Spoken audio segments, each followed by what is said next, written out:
వాటి నుంచి అసలు ఆ స్టోరీ వచ్చింది. Crazy. So thank you so much అండి, wish you good luck. And నా శివాజీ రాజా గారిని మాట్లాడాల్సిందిగా కోరుకుంటున్నాము.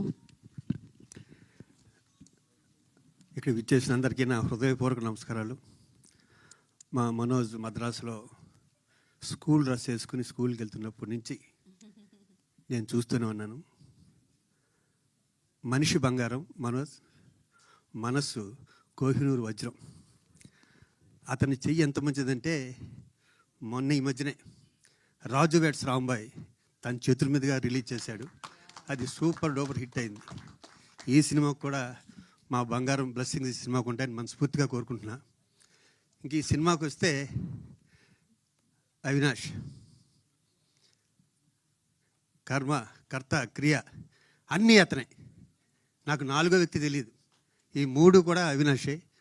వాళ్ళ ఫాదరు నేను గత 30-35 ఏళ్ళ నుంచి మా హనుమంతరావు నేను ప్రాణమిత్రులు మేద్దరం.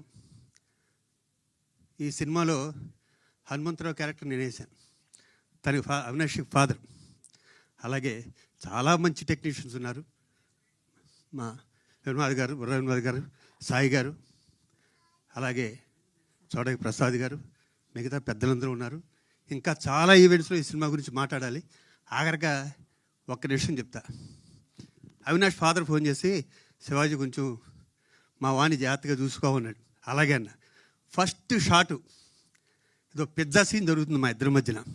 అంకుల్ మీరు కొంచెం ఇటుండి ఇటు ఇలా డైలాగ్ చెప్పరా అన్నాడు. ఆ షాట్ అయిపోయాక హనుమంతరావు ఫోన్ చేశా, నువ్వేంటో మీ కొడుకు నన్ను చెప్పమన్నా ఈ కొడుకు నాకు చెప్తున్నాడా అని. Throughout cinema is very talented artist. అతను పైకి రావాలని మనస్ఫూర్తి కోరుకున్నా. All the best entire team. Thank you. Love you all. Thank you Shivaji గారు, థ్యాంక్ యూ సో మచ్.